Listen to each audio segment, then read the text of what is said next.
Hello and welcome to Mysteries of Science. My name's Dan and I'm the editor of Science and Nature, the monthly magazine from the team behind The Week Junior. And I'm Michael, the acting deputy editor. On this podcast, we explore the strange phenomena and bizarre events that have left scientists scratching their heads and, despite their best efforts, remain well and truly unsolved.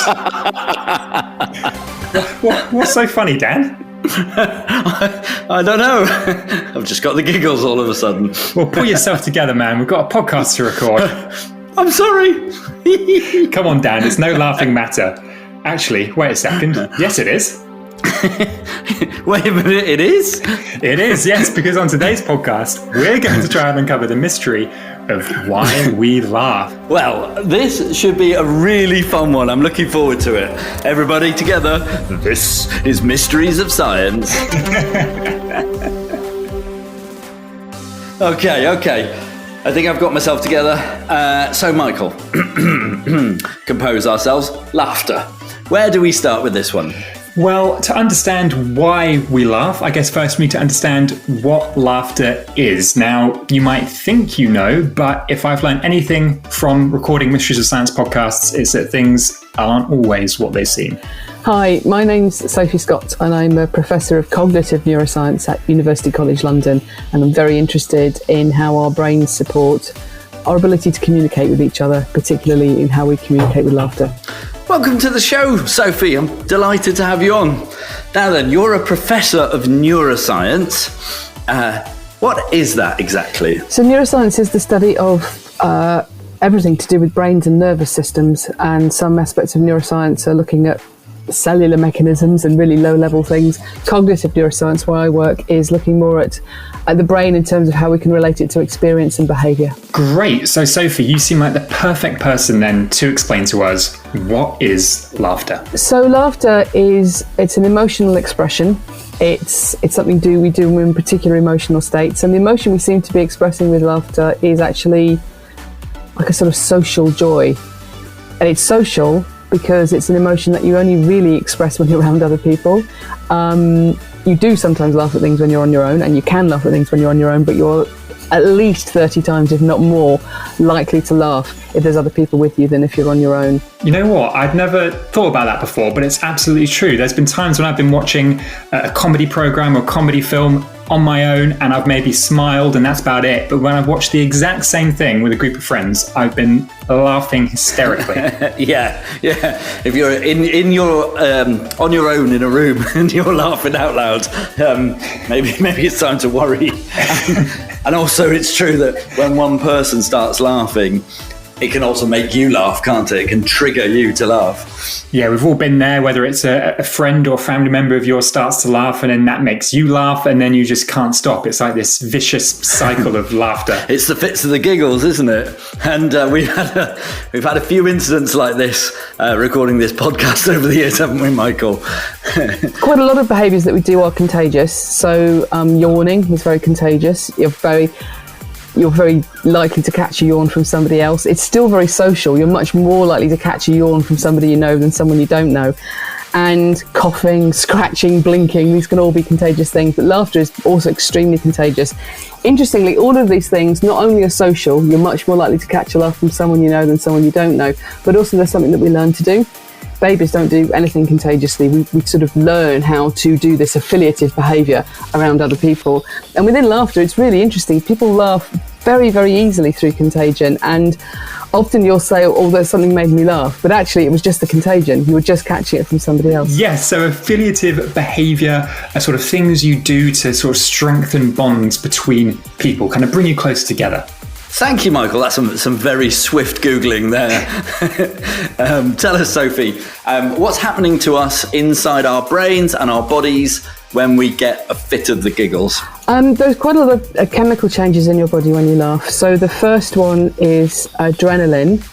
Now, adrenaline is the fight or flight hormone. It's if you've ever been scared by something and had a real jolt, that's adrenaline getting you. When you're walking and you trip, you get a jolt of adrenaline. You suddenly feel very awake and alert. It works very, very fast, adrenaline. And actually, when you laugh, your adrenaline levels go down. That's the effect of the laughter effectively making you more relaxed. you are less. You're getting further away from that fight or flight state. And actually, I found that if people are going to watch something they're expecting to make them laugh, or do something they're expecting to make them laugh, that seems to happen in advance. You get more relaxed just in the anticipation of the laughter. That's interesting. So just expecting to laugh is already enough to make us feel more relaxed. That's great. And so what are some of the other benefits of laughter then, Sophie? What else can it do for us? There's also a hormone called cortisol, and cortisol is a stress hormone. So when you're feeling pretty stressed out, that's cortisol at work. It has a slower effect than adrenaline. It's not got this very, very rapid effect. It's slower. It's sort of sluggish, but it doesn't feel good. It doesn't feel good. Cortisol. It's one of the reasons why you wake up in the morning is because your body makes a lot of cortisol, and it's why sometimes waking up you feel a bit rotten. That's the cortisol at work. So on a longer time scale, not as fast as adrenaline, when you've been laughing, you do start to get a decrease in cortisol. So you are more relaxed and you are less stressed. You also get an increase in the body's uptake of the naturally circulating painkillers in your body, which are called endorphins. Now that happens after you've done any kind of exercise. If you've ever felt good when you've done some exercise, that's the this increased uptake of endorphins. And the same thing happens when you've been laughing. And that's probably one of the reasons why it feels nice when you've been laughing. If you feel like you can feel sort of warm and buzzy, that's the endorphins at play. I love it. So we've got natural stress hormones going down, lots of good hormone stuff going on. So I guess it's true that what they say, laughter really is the best medicine. Yes, and in fact, the health benefits of laughter are so great that some people will actually deliberately make themselves laugh as a sort of form of therapy. And one example of that is something called laugh yoga. Warm welcome. I'm Sam Rehan and I'm a wellness professional, and I focus a lot on using laughter to support people. Welcome to the show, Sam. So Michael's just told us about this thing called laugh yoga, which is new to me, and I understand that you do. But what is it exactly? Could you explain for our listeners? Yeah, laughter yoga. Very interesting because there's laughter and there's yoga. There isn't actually any yoga involved in laughter yoga. So laughter yoga is about me helping you to lengthen your laughter, because when we laugh longer, we actually can get lots of health benefits. Now, the word yoga refers to the healthy breath work that we do. So the lovely person that came up with the concept of laughter yoga, a wonderful doctor, his wife was a yoga teacher. And when we're laughing naturally, with belly laughter, we're actually using a lot of breath work. And that's what relates to the word yoga. Interesting. So Sam, you mentioned there how laugh yoga is about lengthening people's laughter, making us laugh for longer. So how would you go about doing that? Yeah, very interesting. So in laughter yoga, there's no jokes, because jokes are very subjective depending where you live, what country you're from, what language you speak, and your background. So in laughter yoga, what we do is we get people together and there's group exercises. And we do simple things like, for example, if I was with you now, Michael, I might shake your hand and say, can I give you some laughter? And if you're relaxed and you're enjoying it, and with the eye contact, the laughter happens naturally. Okay, interesting. So that's one exercise then, shaking someone's hand and saying, can I give you some laughter? But what are some other exercises that maybe people can do at home if they want to try out laugh yoga for themselves? Another exercise is, tell me your favourite animal. And often people say dogs or cats or rabbits. Think about how your favourite animal might laugh. If it's a cat, somebody might say, I think a cat could do a sneery laugh, like, or a dog might be, yep, yep, yep. So it's bringing in playfulness. And you may want to walk around laughing as you walk. So there's lots of little different things that you can do. Oh dear. Oh, now I really want to hear my cat laughing. That's all I can think about. This is definitely an exercise I'm going to try out at home. I love this. Well, why don't we try it out now, Dan? I mean, I don't know. What do you think a monkey would laugh like? I see what you're doing. I was going to ask you, Michael, did you try out any of these exercises with Sam? But I see what you've done. You want me to laugh like a monkey. So...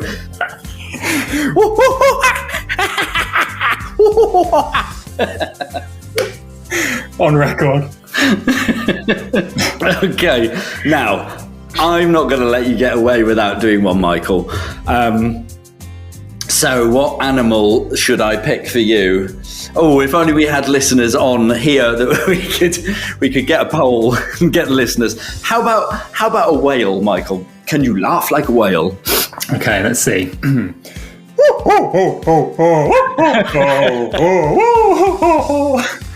That's quite a high-pitched whale.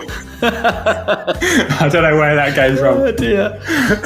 Well, what I would love to hear, I'm sure our listeners would love to get involved in this game.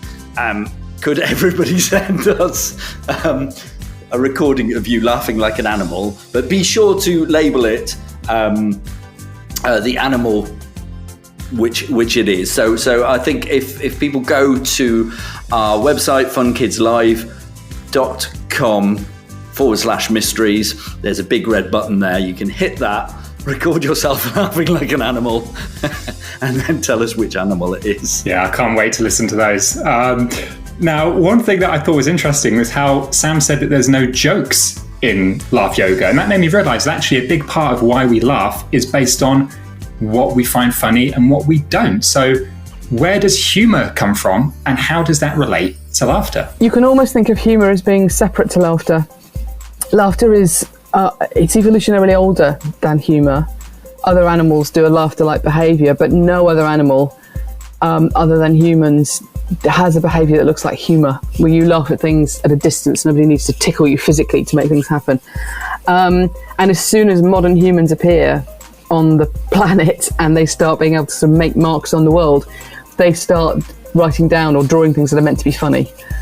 So you suddenly get this appearance of humour along with all the other things that modern humans do differently. So I think one of the things that's different about humour is it probably is specific to us. Okay, so that I just hadn't thought about it, never considered that animals might have a sense of humour as well, and they laugh. But as far as I know, no other animal has a stand-up comedian. There's no stand-up comedian lions as far as I know. No, I'd definitely like to see one though. That'd be quite fun at the zoo if there was a little stand-up set, lions and different animals coming in. So I wonder why then we have this idea of comedy and humour and other animals we think don't. Where's that come from then? It is possibly us finding a way of achieving laughter without having to physically play with each other.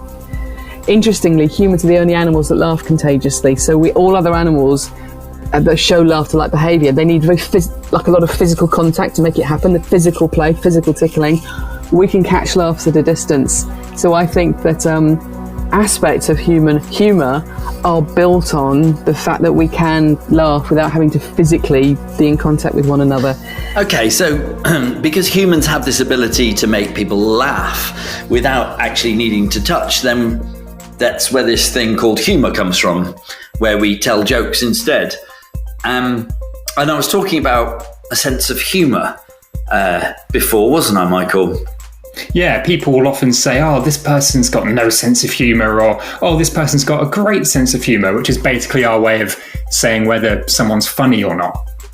But we all find different things funny, I think. So we could me and you could watch exactly the same thing and you could be cracking up while I'm sat there like totally stony-faced. Yeah, I mean, I'm quite used to people sitting there silent, stony-faced when I'm showing them something that I find really funny. Why is that, Michael? I can't believe that. That's a very weird sense of humour.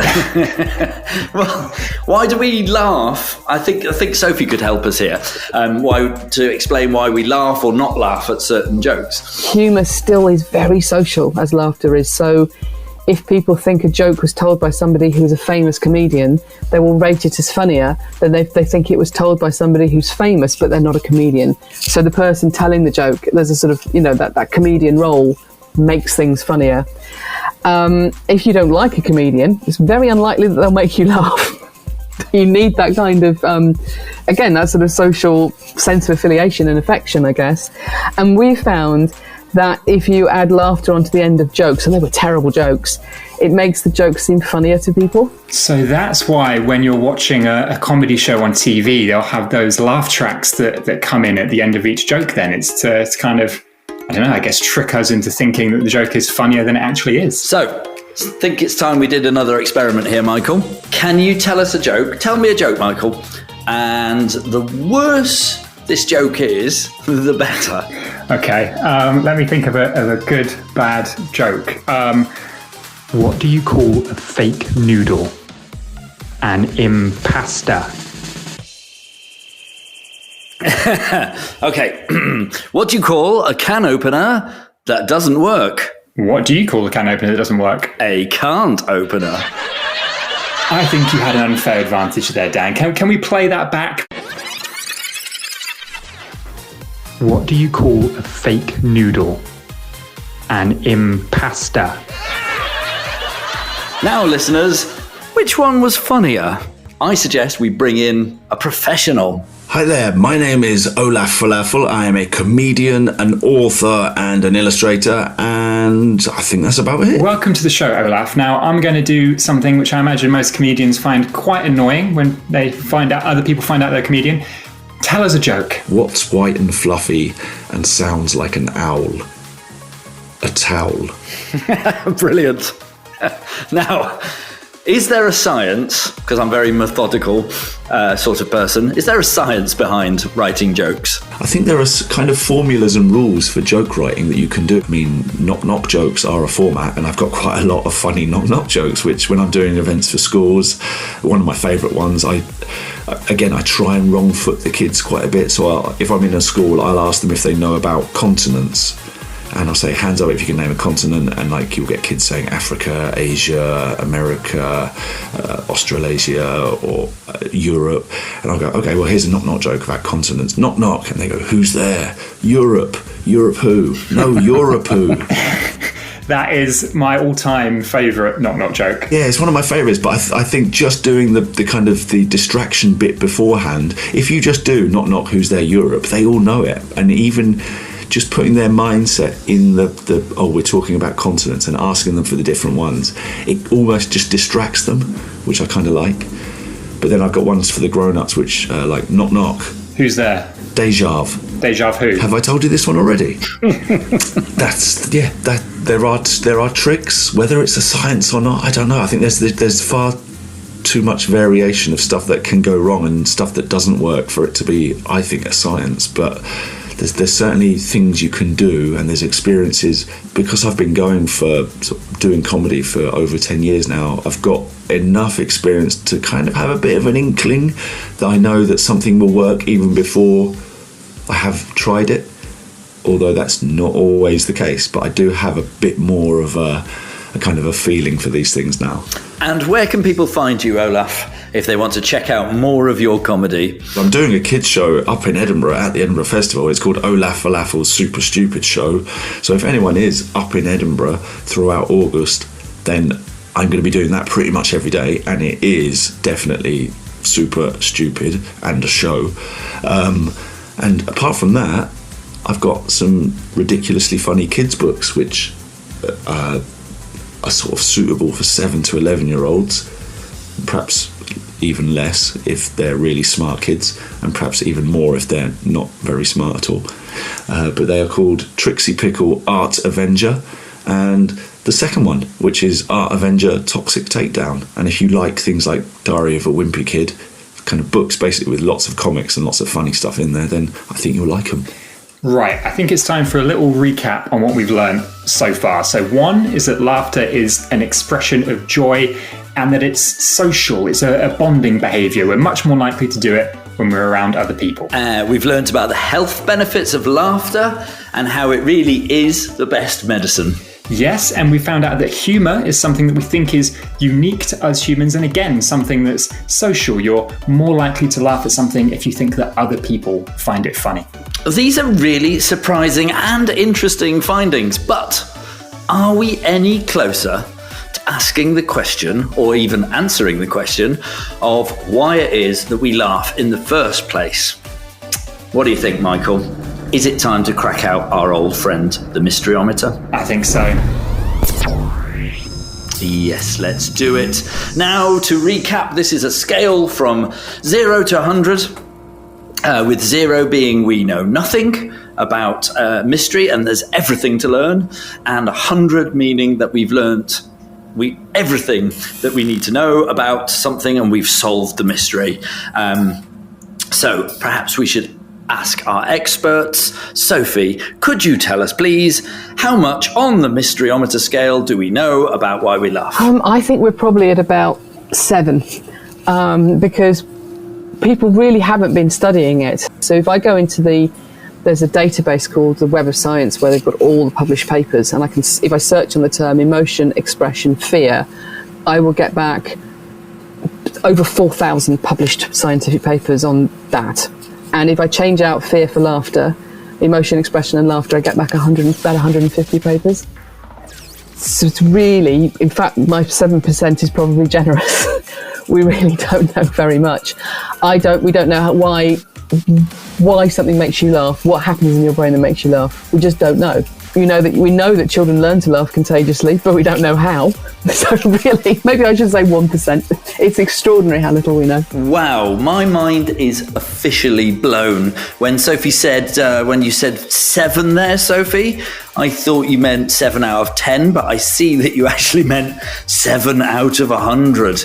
We've got a real mystery there then. Yeah, lots left for us to explore. And I almost feel like we need almost a little bit of a different question for Olaf, less about why we laugh, but rather what makes us laugh, which almost seems to be a mystery in and of itself as well. And him being a comedian, something that he has to sort of explore and investigate with his shows. So I wonder, Olaf, on a scale of 0 to 100, how much do you know, or do we know, about what makes us laugh?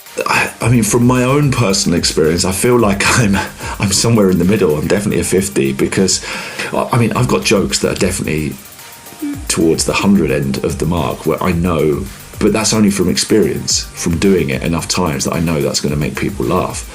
But in terms of when I first come up with a joke, I'm definitely near the 0 end where I haven't got a clue. Well, I think, Dan, we learned from our jokes earlier that we're definitely at the 0 end of the scale for that one. I think that's a fair shout, actually. But I bet our listeners are funnier than we are. We recently asked our magazine readers to send in some jokes, and we got a massive selection of really funny jokes. Ola, what do you call a pig rolling down a hill? A sausage roll. It's simple. What do you call the droid that takes the long way around? R2D2 from Chloe. What did the person say to the dog when he was on the couch? You have no permission to be on the couch. Thank you, Laura. This from Daniel. Why did the cereal-loving alien visit our solar system? You needed to visit the Milky Way. Ah, very good. And Daphne says, how do you put an astronaut baby to sleep? You rock it. So I wonder if our podcast listeners are even funnier. Yes, we'd love to hear some of your jokes. So please do send us to them in a voice message by heading to funkidslive.com/mysteries and hitting the big red button. Now, we're about to take a little mid-season break, which means that we won't be back until the 25th of August. But there are plenty of back episodes, older episodes that you can catch up on the funkidslive.com/mysteries link. And when we're back on the 25th of August, it'll be worth the wait because, Michael...